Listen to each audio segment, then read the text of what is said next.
And then hit record. Okay, we're live. Okay, 3, 2, 1. Hello, everyone. Welcome to our 65th episode. I think it's 65 of Security and the In30 Network. We're joined with Tom, and let's just get, I guess, right into it. I'm sure I have some pre-show stuff that I have to announce, but I'll just remember it, just like randomly blurt it out, and we'll go from there. But let's just go right into it, I guess. Yeah. We've got news and stuff and things. I mean, you want to? Let's start with the stuff from last week that we missed. Yeah. So probably the biggest thing that happened last week, of course, was Anthem. The health insurance giant leaked everyone's everything everywhere. Why this stuff wasn't properly encrypted, I don't know. Maybe it was. Maybe it was just some malware that got the keys and the database and took them both running. There's not very many details out on this right now, unfortunately. It'll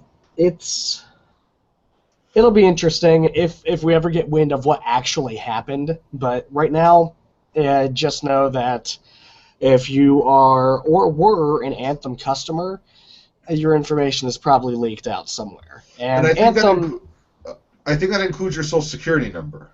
yes. By information, I mean all of your information. Your everything is leaked, and most likely health data too. Anthem is going to do the usual song and dance of any leaked company and said, "Oh, here's a year or two of credit monitoring and this fraud protection company, stuff like that, usual stuff." Do you think I have an aside question? Do you think? So I always hear when I call the insurance company, I see at Costco, oh, buy identity theft protection. It's only whatever $7.99 a month, or part of your home insurance package. You think I can go on for, I don't know, a good portion of the next decade without having to worry about identity theft by just getting hacked so many times? That's actually a pretty legitimate business strategy. If you are paying for credit monitoring services or identity theft protection from a company, and you shop at Home Depot, Target, have Blue Cross Blue Shield health insurance, or do any business with Anthem, or have, just go ahead and cancel that, because you could just ride on whatever new company gets hacked, and they'll foot the bill. I mean, Now, I have a feeling. Let's tag along that. So we're on. That's the consumer services side, where we decide. You know what? We're going to be. I don't have to worry about this. I think you and I should start a company that does this credit monitoring. I mean, you said yourself, and my dad had this, where it didn't actually stop anybody from doing anything. So we have to lower the base cost to almost zero, and make pure profit and just sell the idea to Anthem. Hey, Anthem, it's the Tom and Heim identity theft fraud. We have a computer. We're going to start 3 companies. We are going to start the data company that collects all of this information on you, and people just fill out forms for no reason. We'll give them a puppy or coupons or something, and have them put in all their information. And then we start a black hat hacking company, and we hack our parent company, which is the data company. And then we create a third company that offers people identity protection services, and we use our parent company to issue stock from that one. It's the perfect get-rich-quick scheme. I mean, a year into it, remember I said this after the Target hack, I would wait till the very end before you sign up for it. Because at this point now, that 1 year is basically over. So now the hackers are going at it. So if you just keep on, I think you can just like add them on. So we've had Target, we've had Home Depot, we had something over the summer. Yeah, there's something else. I mean, they just happen so frequently that they just fly over the radar. Like CNN doesn't even give it the time of day. Like it's not even. No, another company got hacked today, and we lost millions and millions of Social Security numbers. But who cares about that? Okay, so now we have Anthem here, and I don't know. I think it's because of the snow that we've gotten, or the fact that Boston is like obliterated with snow. Nobody cares about Anthem, and yet Yeah. your social security numbers are leaked and everything else. And unfortunately, because I have had one of these services in the past, and I'll go ahead and call them out because I was a customer and I have a good experience. And if I had a good experience, I'd still call them out. So I was given, I did not pay for, I was given after a breach LifeLock for 1 year. Um, and it's those commercials where the guy's social security number is on the truck and it's running around the city. It's like, oh yeah, this is my social security number, and you'll never steal my identity. Which, by the way, he got his identity stolen pretty soon after running those commercials. Great marketing, horrible security, and the product didn't really work for him. It didn't work for me either. So they gave it to me. I said, yeah, go ahead, run everything to the hilt. Email me, call me anytime anything happens. I want all of the alerts. In that year, I changed banks. I opened a new checking and savings account, closed my old account, moved all my money over. I bought a car. I changed apartments. I mean, there were a lot of things that. Oh, and I bought a computer. I got a new credit card, and then purchased a computer, and then paid off the credit card, and then soaked up the reward points, because that's how you're supposed to do that. I didn't get one call, one email, one text message, one letter saying, hey, was this legitimate? It shows on your credit report that you totally just bought a car and you're currently making a car payment. Did you do that? No, I didn't get any of that. So after the 1 year was up, they called me and they said, hey, would you like to renew? We'll give you this great rate. And I explained my situation, and nicely. I explained my situation nicely to the customer service representative, and she said, oh, you probably don't want this anymore, do you? I said, no, thank you. And that was the end of that. I was going to say, maybe they were so good that they were able to match it up. I wish. I really hope that was the case, and I really doubt it.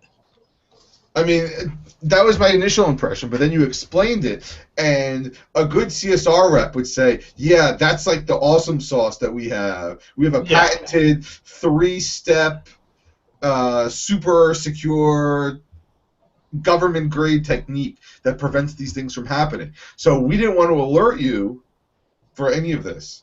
Yeah. Now, for general fraud, for credit card fraud, your issuing bank of the credit card is going to be your first line of defense. I've had people call me before with big purchases. I went and I spent a couple grand on Dell.com. I got a call from my bank and they said, "Whoa, Mr. Webster, it looks like you spent like $1,800 on Dell.com the other day. Is this legitimate?" And I said, "Yeah, I'm getting a new computer, and I spend a lot of money on computers because I'm that guy." And I've gotten calls from Chase before saying, "Were you in Madrid recently? Did you go to a department store called such and such?" No, I didn't. And they got me out a card within 12 hours, which was really impressive.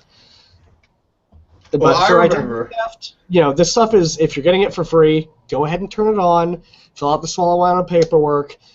You don't have to renew it unless you really fall in love with the product. Again, I'm not convinced it helps, because the one experience I've had showed me that at least LifeLock was utterly useless. Maybe others are better. I don't know. I can't say for certain. But, there's no harm in signing up for a year and not giving them a credit card or bank details. Don't give them any sort of payment information. Take your year and walk away. Well, I would open a new account under that guy's social security number and give them that. Yeah. Or just find, whatever you want. So, well, I mean, I love it. I called. I have an Amex, and what is Capital One? Visa. I think they're Visa. I think so. One of them. When we went on our honeymoon, and this is just a general tip if you've never known this. When you go anywhere that's not out of your usual place, give the credit card companies a heads up. So one of them I give a heads up to, and I don't remember which one. I want to say, I call up Amex and I say, hey, Amex, I'm going to London and then Paris. Oh, no problem. And I said, well, I'm calling you. Oh, you don't need to call us. You don't need to call us.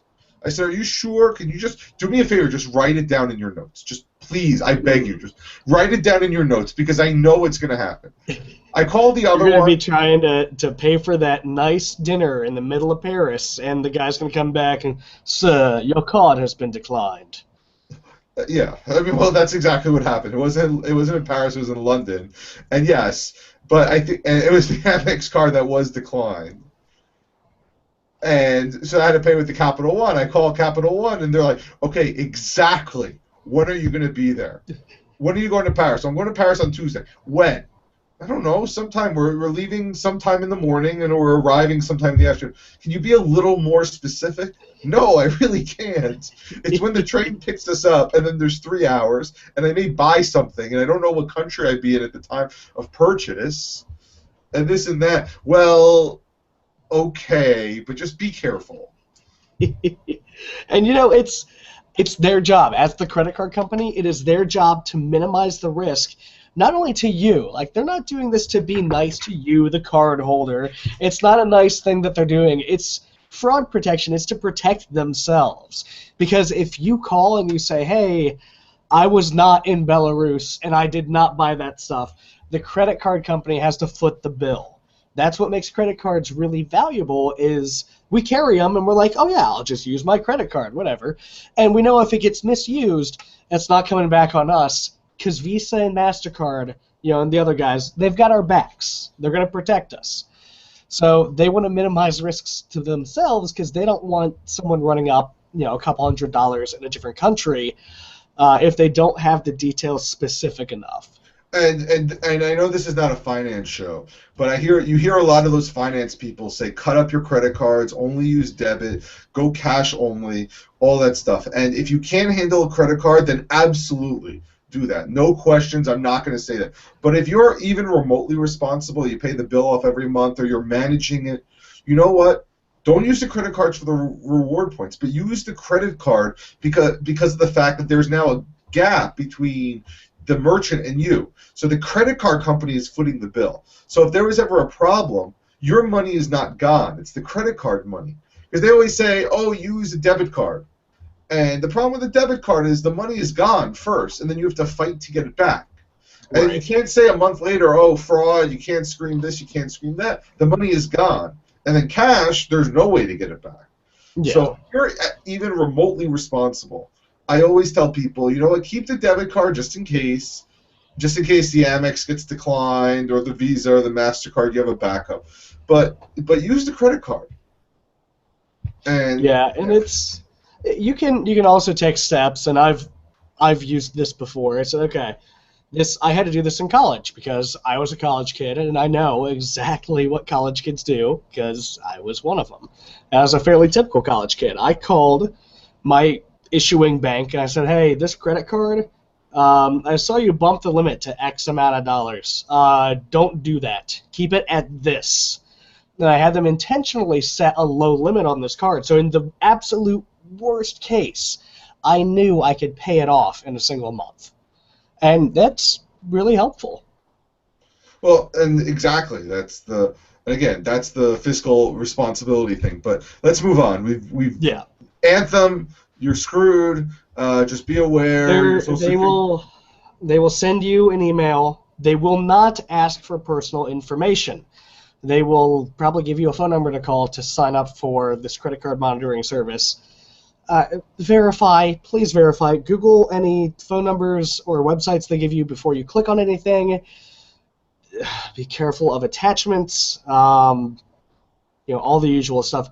With this Anthem leak, everything got out there. You're going to be getting phished left and right for this kind of stuff from companies that look like Anthem. So even take a chunk of the email and plug it into Google and see if it's legitimate. Because Anthem will have a copy somewhere on their site, or there will be some forum saying, hey, this is the Anthem email I got, and I know it's legit because of these reasons. Do some extra careful checking. Or did they say people will call? You'll get a phone call? No, I So, think they're sending out emails. okay, because I was going to say, if somebody calls you, ask for just not ask for their phone number back, but ask for their phone number back and where to verify it from. Right. Because And so if you they can say go to it's the at, anthem.com. badguys.org, our phone number will be right at the bottom. Don't listen to them. And no I matter feel like how I shouldn't nice have to they say that. are, yeah, well, no matter how nice they are, whatever it is, they have this treasure trove of information. They're going to know your dog's name. They're going to know your mother's maiden name. They're going to know all this stuff. They're going to know your health Yep. records. So just Yeah. be aware. Okay. Then we got. Well, this is going a little off topic, but so the Obama administration said, or there's some sort of bill proposed that if there's any sort of leak, it should be disclosed immediately. And I wanted to take Tom's thoughts on that. So if there's some hack or whatever, should it immediately be disclosed? Should it not be disclosed? Uh, And I think I'm with you on the depends on it's, the answer. there are so many variables to this. You cannot make a hard and fast rule on this, and that's why I think there should be some amount of legislation that says you need to publish it in X time frame. What that time frame is, I couldn't tell you. 6 months, a year, at least publish what you know. But having 2 days to publish it. So with the Sony hack, if Sony published everything right away, they might not have said it was North Korea, right? There's a lot of fluctuating evidence, and people don't know what they're looking at, and we think it's these guys, but it turns out they were using Tor, they were in a proxy, or they just hacked someone else's box, and they were using a VPN, and it was a botnet. And there's a lot of layers to go through when you're trying to dissect a hack. When you're trying to dissect a breach like that, being required in too short of an amount of time means people are going to be publishing information that could be false. Now, some breaches are relatively straightforward. Party A hacked Party B to get this data, and this is the reason why. End of story. That's clear, cut, and dry. With the Sony thing, just like we saw, people are going back and forth. People are saying, it's totally North Korea. Nah, I don't really think it is. It's not really like them. This has never happened before. And then the FBI is like, oh yeah, it totally is. And the security community totally disagrees. There's a lot of back and forth. I do believe that there needs to be a law in the books that says these things have to be published. Breaches have to be published, or else you'll get companies, and you have companies today that have been breached, that have leaked a bunch of data, that know they've leaked a bunch of data, and they don't say anything. It doesn't. That means that you aren't protected. There's no one saying, hey, here's this LifeLock product or this identity protection product that we're going to give you for a year. That means their stock doesn't take a hit. There's a lot to that. Okay.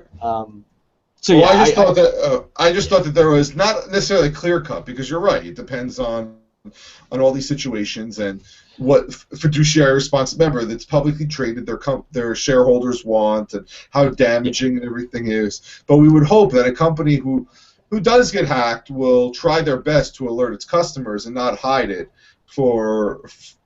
in the essence of just saving money. Right. So. My gut, without talking to other people in the security community or really doing deep dive research into this, my gut says if there's a law, it should be 3 months, 6 months, somewhere in that ballpark. A year's probably pushing it, because no one cares about anything that's a year old. So, well. And it gives you a lot of time to do damage. So, okay, well, let's move on. I want to talk about this FBI researcher. So the story, yeah. This is an FBI security guy, or he's dealing with the FBI. I didn't remember what it was, but basically, he just published 10 million passwords and usernames just because he didn't want to get in trouble. Right. No, he's a security consultant that doesn't work for the FBI. With maybe, I don't know. He might have. A lot of security consultants have worked with the FBI on certain things.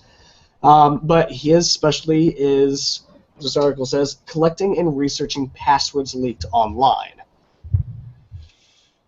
I mean, I read it a week or two ago, and it seemed like he was just scared that he did this great research, and he didn't want to either go to jail or get caught for doing something he didn't. So he said, you know what? Here it is. Whatever. Just take it. Yeah. And I don't know if this was... I understand why he did it, because a lot of these password leaks, they don't show the full picture. And there's a lot of great things that can happen if you have the full set of data. You've got the usernames and the passwords. You can do some cross comparisons. You can try to see, okay, this person on this social media account, because they've got a similar name, has these things in their Twitter feed, and oh, look, their dog Fluffy, the password is Fluffy123. Yes, it turns out that 70% of people use a pet's name as a password, for an example. There's a lot of great research that can be done, but a lot of these, in the interest of sanitation and not perpetrating other hacks, they sanitize the data. They don't give you the full picture, and I understand why. I understand this is in the interest of science and further research. This guy, I don't think he's a bad guy. I don't think this was wrong. I don't think it was right. It's kind of gray hat. It's kind of right in the middle, because he did it for the right reasons, but it's probably not the best thing to do morally. Yeah. And then, this looks like pretty old stuff. And again, there's no way we can tell you. We're not going to tell you how to stop this because it's already happened. Right. It's the cat's out of the bag. And that's the problem with most of these shows. Most of the shows that we do, we're telling you stuff that's already happened that you can't protect yourself from, because we don't know what the next hack is. So wait, hang on. I'm getting a premonition here. This is the first on the show. There is going to be a big company that will leak your data in 2015. Yep. There you go. So prepare for that. It'll happen. Well, not if Windows can help it. I think. Oh. Was that good? Yes, that was good. I'm getting better at these. So Windows 10, Microsoft signed on to the FIDO Alliance, which you can listen back way back when, episode 15 or so, way back when, where that was that consortium of companies who want to eliminate the password. And they're talking about being able to log into Windows with a fingerprint scan or an iris scan. I guess presumably they'll have the keyboard with the fingerprint reader, or you have to look at the webcam to do it. But while I'm not in favor of those two factors, I'm happy that they're trying to get rid of the password and maybe move towards a different factor. Microsoft jumping in with FIDO is great. It's the right answer. It's the great next step. We'll have to see what happens with SQRL, because I'm really excited about where that'll go eventually. But right now, FIDO is kind of the dog in first place in the race. But then really singling out biometric IDs and biometric authentication kind of has me worried. And this really applies to people in the States. In the United States, there's some laws on the book. There are constitutional amendments, the Fifth Amendment specifically, against self-incrimination. If a court, the prosecution cannot order you to give up your password. It's part of stuff in your head. Unless they have probable cause to say, and this is where it gets fishy, probable cause to say that there's information on the laptop, on the computer, on the hard drive that they know about. Right. Because I've always said, how can you give up the password? And both those cases got not settled, but the person ended up giving in with the password. But it turns out in both cases it was Colorado mortgage fraud, and then somewhere else in the Midwest was child pornography, which it always goes back to. They had evidence in both cases that criminal acts were being committed. Like, they actually had evidence. So now it's saying the password wouldn't help because they already have the evidence.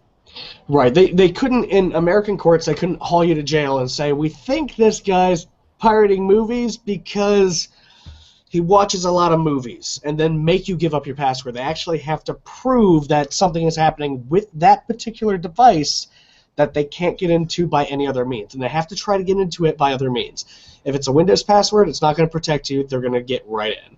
If you're using TrueCrypt, full disk encryption, or another type of full disk encryption, if it's written correctly, law enforcement is not going to be able to get in, at least easily. Keep your passwords really long. But biometric evidence, anything to do with your body, so, sweat samples, DNA, tears, blood, hair, fingerprints, whatever, all that can totally be taken. And you can be made in the court very easily. You can be compelled to, put your fingerprint on the reader, to submit to an iris scan, to blow into a breathalyzer, for instance. Anything biologically, the court has access to. They don't have access to your mind. They have access to anything on your person, anything part of your physical being. Like Touch ID, that was the big one. Touch ID is really helpful, but if you're getting pulled over or whatever it is, Touch ID, they can compel you to unlock the phone using that, and you're going to say no, and all this. You're going to be arrested, and then the court's going to force you to do it. That's why it's always good to, at least on the iPhone and on Android, is to turn off your phone. Turn off your phone, because in both cases you have to put in your password before any sort of biometric or any sort of other unlock method happens. Right, and it's a fantastic thing.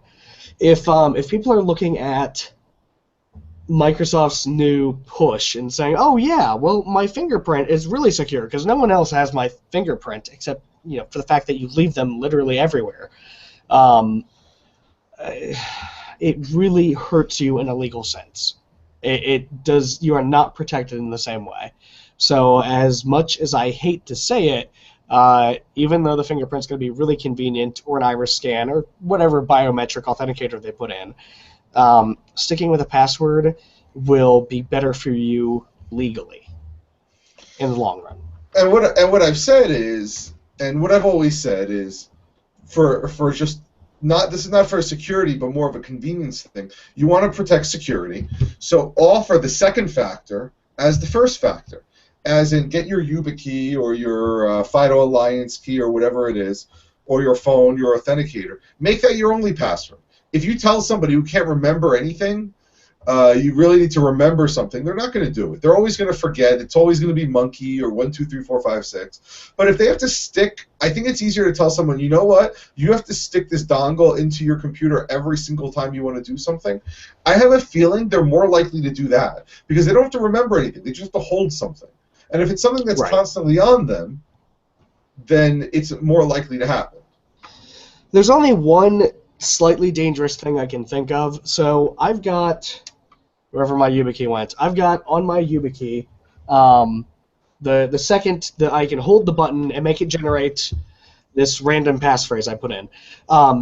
If I were using that as my only way to unlock my computer for full disk encryption, the only way to make the machine boot, and I lose that thing, it's like losing the only key to your car. Except in this case, you don't have to call a locksmith and spend a lot of money getting a key replaced. You've got to reformat your machine and recreate your data. Well, the good part with the YubiKeys is you have backups. You can, you either have the backups, but or at least with LastPass, let's say that, you can store multiple YubiKeys. So you can buy two and then put it somewhere in a safe deposit box, whatever it is. And in the case of that really long random string, I mean, you could save that as a password in LastPass and just have to type out 100 characters or so of random gibberish. So it's not hopeless if you lose the thing, but it is one thing you should consider when using something physical as your second factor. Make the password the first letter of the first 100 words in Macbeth or something like that. Something that you can recreate if you needed to. Right. But anyway, so yeah, we're just about out of time, and who would have known our 3 news topics would cover us for 30 minutes. I do have, if we've got a spare 2 minutes. Well, I guess we can go over 2 minutes. Okay. On my website, which should be listed right down here, right there. SamuraiLink3.com. You will find, right now it's the first post, but over on the left there's a sidebar. It says NSA Documents Archive. The EFF did a great job of taking all of the NSA leaks, taking all the PDFs, all the information, and making a document archive. Unfortunately, there's no great way to just click one button or one link and get the whole zip file down to your computer. It's a bunch of individual links, and you got to go into them and download them. I wrote a small script that's also on this page if you wanted to do it yourself. And as of yesterday at like 5, 6-ish p.m., this is every single document the EFF has on the NSA hacks. It's down. You can download it through HTTPS. It's got my PGP signature on it. You can verify it's correct. It's one giant, like 500-something meg zip file, 553 megs of mostly PDFs for the NSA. So if you wanted to take this, mirror it, put it on your own site, throw it in Dropbox, make sure the information spreads, I greatly appreciate it. So if you want, head over there and grab it. And donate to the EFF when you get a chance. They're doing good work over there. Go to smile.amazon.com. If you're unable to do it, they let you choose your charity. Choose the EFF. Yeah. Be happy. Great bunch of guys. So, anyway, that's it for us this week. We will see you all next week. Have a good night. See you guys. Bye.